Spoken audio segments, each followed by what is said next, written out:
Tak vám prajem ešte raz krásne pondelkové doobedie. Veľmi si vážim, že ste prišli na naše online stretnutie Život virtuálnej asistentky. Ja vás tiež srdečne vítam a som veľmi rada, že ste si našli čas na stretnutie s nami, že sme sa tu zišli v takom krásnom počte. By som povedala, odkiaľ sa s Erikou poznáme. Erika nie je absolventka našich kurzov. Pamätám si presne ten moment, kedy sme hľadali niekoho do týmu ešte u Katky Runy na sociálne siete. A ja som tým, že som bola pravá ruka, tak Katka vždy povedala, čekni tohto človeka, akého z neho máš pocit. No a pozrela som sa, že Erika Šimková.va, že to iba málo ľudí vie, čo znamená táto skratka VA, tak som pozerala, že čo, kde. A vlastne ja som bola veľmi, veľmi milo prekvapená spôsobom tvojej práce. A ja o tebe aj tak hovorím, ale uprav ma, ak to nie je alebo nebolo tak, pretože Katka je raketa, ona má svoj cieľ a ona za ním ide a všetci ostatní buď sa pridajú, alebo odpadnú. To je proste, to funguje takto. No a vlastne Katka nikdy nevnímala Instagram ako nejakú prioritu, ale bolo dobré ho mať. Ale skôr bol dôležitý ten Facebook. Lenže vlastne tým, že Katka je silno podnikateľ zameraný na ten svoj cieľ, ale uvedomuje si všetky tie premeny, ktoré treba robiť, tak bolo naozaj extrémne samostatného človeka treba, aby vytváral aj ten obsah, alebo naozaj, že z drobných impulzov poskladal niečo pútavé. Ak to tak môžem povedať, naozaj vo všetkej úcte, pretože pre mňa, keď som videla, čo ty dokážeš, ako si dokážeš navnímať klienta a vlastne nie len, že za ňo robiť obsah, lebo to nie je, že ty aj za ňu robíš, ale dnes už dostávaš, vidím, že aj impulzy od nej, že videá ti posiela, ty to krásne nejak vizuálne spracuješ, pútavo. Ale viem, že si pracovala aj pre mnohých iných klientov. Ale toto bolo pre mňa také, že wow, tak toto by hocikto veru nedal. A preto vlastne som ťa od začiatku nevnímala ako virtuálnu asistentku, ale už ako social account manažer, neviem, aký je presne ten názov. A mňa by veľmi zaujímalo, aká bola tá tvoja cesta k tomuto, pretože ty už si takto fungovala a už som ťa vnímala ako expertku na tú danú tému. Ďakujem za intro v prvom rade, veľmi pekne si to takto zhrnula. Ja som vlastne sa k tejto práci virtuálnej asistentky alebo teda marketéra dostala tak celkom náhodne, povedala by som, pretože ja som študovala hotelový manažment na strednej, potom som išla do Dánska na výšku, taktiež som študovala medzinárodný hotelový manažment a bolo to v podstate niečo, čo som si myslela, že budem robiť dlhodobo a niečo, čo ma naozaj bavilo, tá práca s ľuďmi. Ale potom prišiel taký moment, to bolo vlastne niekedy v roku 2019, keď som mala moju poslednú prácu v hoteli, lebo som si prešla veľa práce v rámci gastra a hotelov a hostelov a podobne a tým, že veľa cestujem, alebo vždy som veľa cestovala aj práve skrz túto prácu hotelovú, tak vlastne zistila som tak nejako, že to úplne asi nebude tá práca pre mňa, ktorú by som chcela robiť z dlhodobého hľadiska, pretože byť nejakým manažerom v hoteli je dosť jednak časovo náročné, človek je viazaný určitou lokáciou a taktiež v rámci voľna a podobne. Nie je to úplne taká tá voľnosť, ktorú ja by som chcela mať v tom živote. Takže vlastne vtedy som si tak povedala, že idem si skúsiť nájsť niečo online, vôbec som netušila, čo to bude, nevedela som, aké sú možnosti, ale tak nejako náhodne som našla prácu virtuálnej asistentky, nikdy predtým som o tom ani nepočula, takže to bolo úplne že niečo nové. A vlastne našla som kurz, bol to kurz jednej baby Američanky, ktorá žila na Bali a práve riešila túto tému virtuálnych asistentiek. A z toho, čo vlastne o tom celom rozprávala, tak ma to veľmi zaujalo a povedala som si, že prečo nie, vyskúšam to, je to investícia do mňa, niečo sa určite naučím. A tým, že vlastne už predtým som mala dávnejšie blog, ktorý som písala dlhodobejšie a taktiež ma bavili tie sociálne siete, primárne ten Instagram, že ten vizuálny content ma vždy akože tak nejako zaujímal. Tak som si povedala, že možno by som to vedela nejako takto prepojiť. Takže vlastne prešla som si takýmto kurzom pre virtuálne asistentky a takto som to celé začala a už sa to potom tak nejako nabaľovalo, že som vlastne aj tých klientov už si online potom vedela nájsť. Ty našla svojho prvého klienta vlastne. Ty si bola v Dánsku. To bolo v období, keď si žila v Dánsku? Lebo ty si žila v Dánsku. Hej, ja som vlastne skončila výšku v Dánsku niekedy začiatkom 2019 a ja som bývala v Anglicku už v tom období. Čiže vlastne v Anglicku už tam som niekedy cez leto začala ten svoj biznis s tým, že vlastne bolo to také, že ja keď som to začínala, tak cez ten kurz práve mi prišli tí prví klienti, alebo tým, že tá komunita, ktorá tam bola vytvorená aj v rámci toho kurzu, tak ja som sa tam spoznala so strašne veľa žienkami, ktoré tam boli. A od začiatku som bola taká viac akože medzinárodnejšia. Ja som sa veľmi na Slovensko-Česko vôbec akože neorientovala, ani som nemala slovensko-českých klientov, že vždy to boli práve tí zahraniční. A práve cez tú komunitu som si našla jednu klientku na ten začiatok, ktorá taktiež si robila ten kurz a ona zároveň bola fotografka a potrebovala pomôcť so svojimi sociálnymi sieťami, takže to bol taký môj trošku experiment, že skúsiť si niečo takéto a vlastne cez tú skupinu tam sa často pridávali nejaké takéto pozície rôzne pre virtuálne asistentky a rôzne tasky, takže tam som si našla prvú klientku. Paráda. Ja som sa tak započúvala, že som chcela s tebou niekam. Takže ten tvoj hlavný motív si tiež pomenovala, že potrebovala si tú slobodu. Áno. Bolo to vlastne primárne o tom, že ja som vlastne chcela viac cestovať a práve táto práca mi dáva tú flexibilitu, že viem pracovať kdekoľvek, nie som viazaná tou lokáciou, aj časovo si to viem prispôsobiť, že nie je to také, že teraz robím len od 9 do 5 a neviem si spraviť nejaký čas počas nejaké niečo treba, tak je to také dosť fixované, takže tá flexibilita a tá sloboda boli také tie hlavné myšlienky za tým začať si môj biznis. A kde všade si bola za posledných rok? Za posledných 12 mesiacov? Ale odkiaľ si aj pracovala? Aha, dobre. Tak za posledný rok. Nedávno som bola v Madride, takže tam som bola. V Česku bývam, takže to je také, že chodím často aj do Prahy si robiť výlety, takže odtiaľ pomerne často. Bola som, že ja rozmýšľam, že čo je ten rok, lebo mne sa to tak všetko akože splýva, vieš. Takže bola som vlastne v Taliansku, na Sicílii, v Toskánsku, tam som taktiež pracovala po Toskánsku, taký road trip sme si dali. Na Azoroch v Portugalsku som bola 6 týždňov, tam som odtiaľ tiež pracovala, takže taký mix, akože. Potom lebo pre mňa, že tá predstava, aj keď je, že podnikanie z pláže, že to je pre mňa úplný oxymoron. Ja som proste človek, ktorý potrebuje svoj stôl, svoj počítač a svoj priestor. Že ja to mám úplne naopak.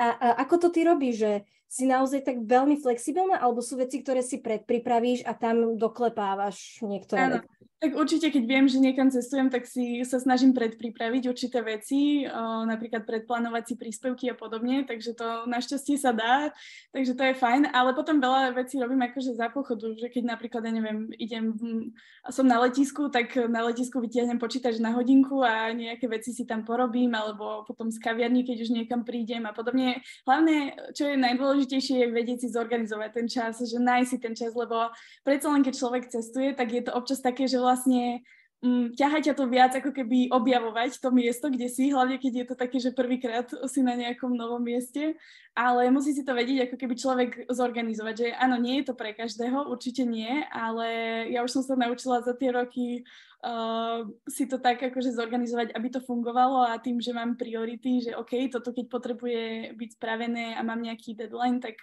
viem, že to musím spraviť, tak si k tomu sadnem. Ale akože v rámci tých zahraničných miest už veľa miest práve má aj nejaké coworkingy a podobne, že vlastne dá sa pracovať aj z takých tých v podstate kancelárií alebo miest, kde sú tiež podobní podnikatelia a kde sa to dá zaplatiť na deň, na mesiac. A je to také kreatívne miesto, odkiaľ sa dá.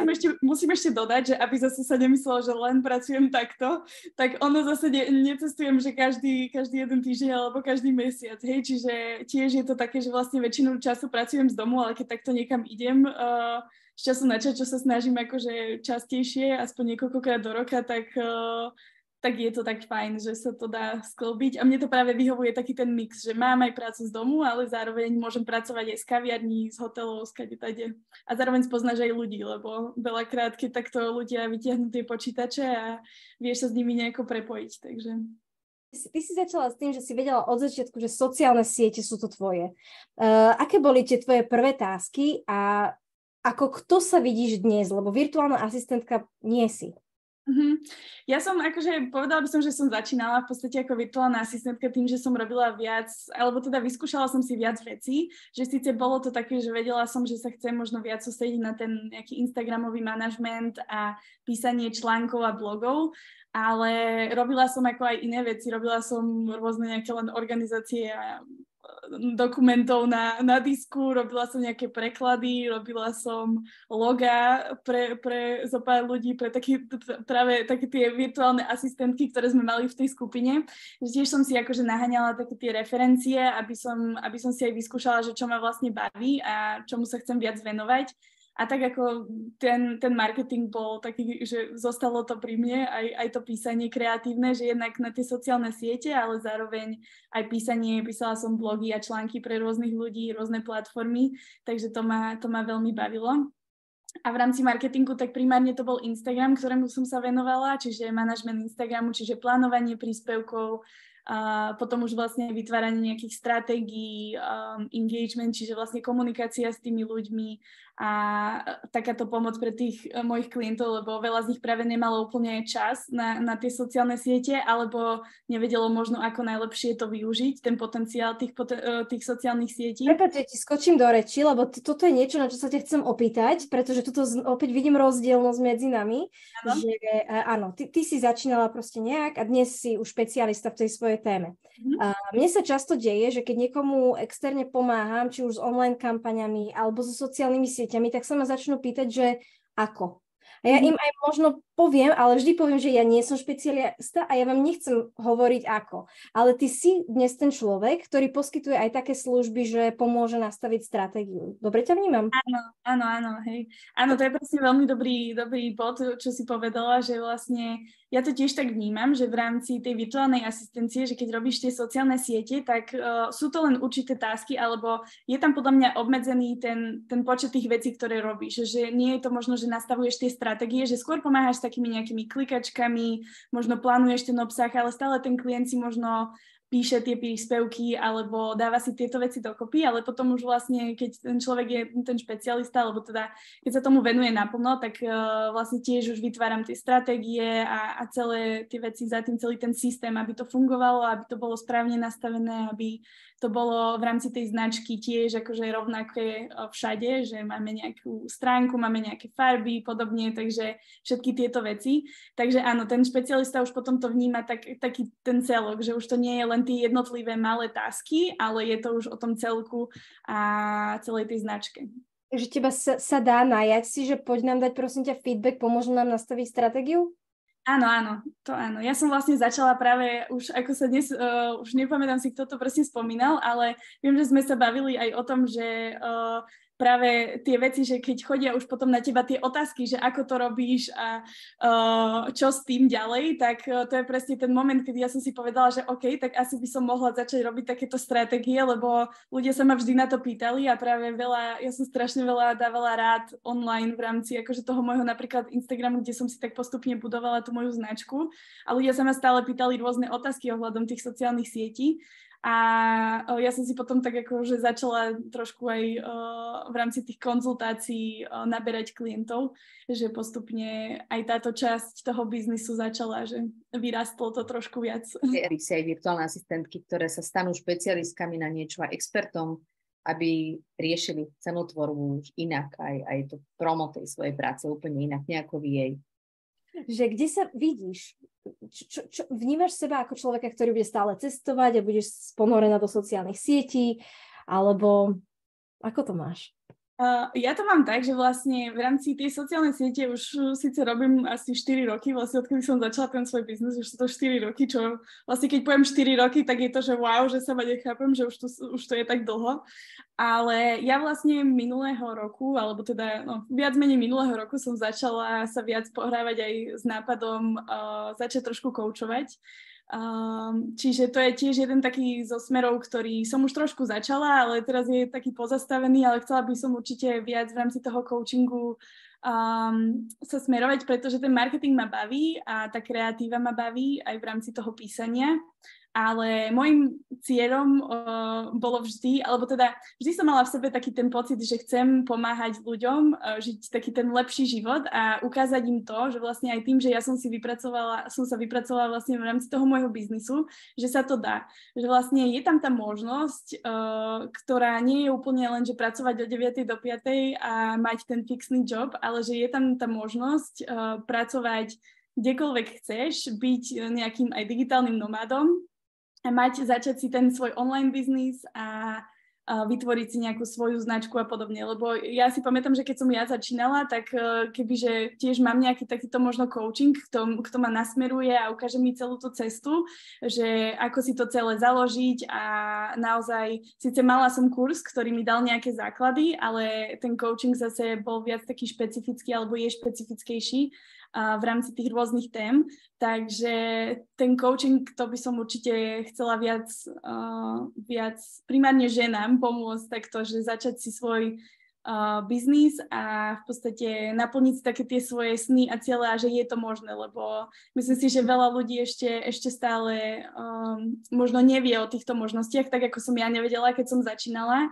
A práve ja si myslím, že je super, že aj vy toto robíte, že vlastne máte tie kurzy a je veľa tých virtuálnych nových asistentiek a žienky sa naozaj o tom dozvedajú, lebo je to niečo, čo stále a na Slovensku si myslím, že ja možno nemám až taký prehľad, ako máte vy v rámci toho Slovenska, ale myslím si, že stále je to ešte v plienkach, takže...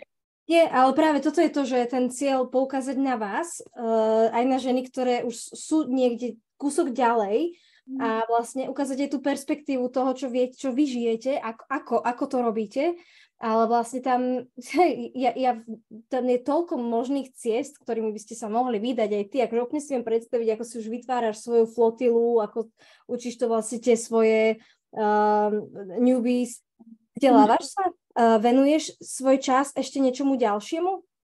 Určite, tak ako myslím si, že v rámci tých sociálnych sietí, tým, že sociálne siete sa veľmi rýchlo menia, v podstate každý deň viac menej, by som aj povedala, tak tam akože je potrebné sledovať všetko to, čo sa deje na tých sieťach, aké sú nové nejaké, ako sa to povie po slovensky, features, nejaké, áno, možnosti.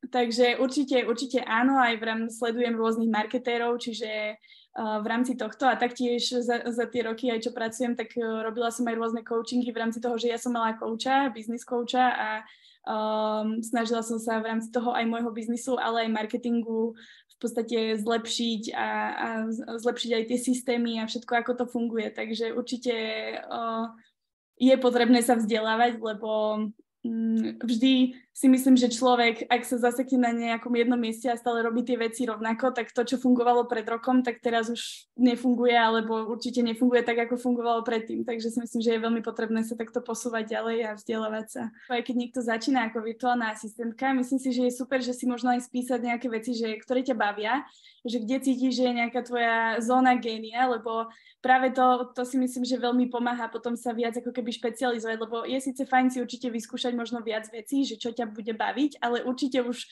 aj keď začínaš, tak už máš nejaké tie svoje skills, nejaké veci, ktoré vieš, ktoré ovládaš a práve to možno potom viete využiť ďalej do tej virtuálnej asistencii. Takže to si myslím, že je veľmi fajn si takto povedať, že čo ma baví, čo by som možno chcela robiť a potom už sa od toho vieš odraziť ďalej. Ďakujem ti krásne za odkaz, veľmi hodnotný potenciálnym budúcim virtuálnym asistentkám alebo aj existujúcim. A ďakujem ti krásne, že si v pondelok do obeda vytvorila. Ja ďakujem, že ste ma pozvali. Ja som veľmi rada. Veľmi vďačne, teším sa na budúce, Erika. Ďakujem.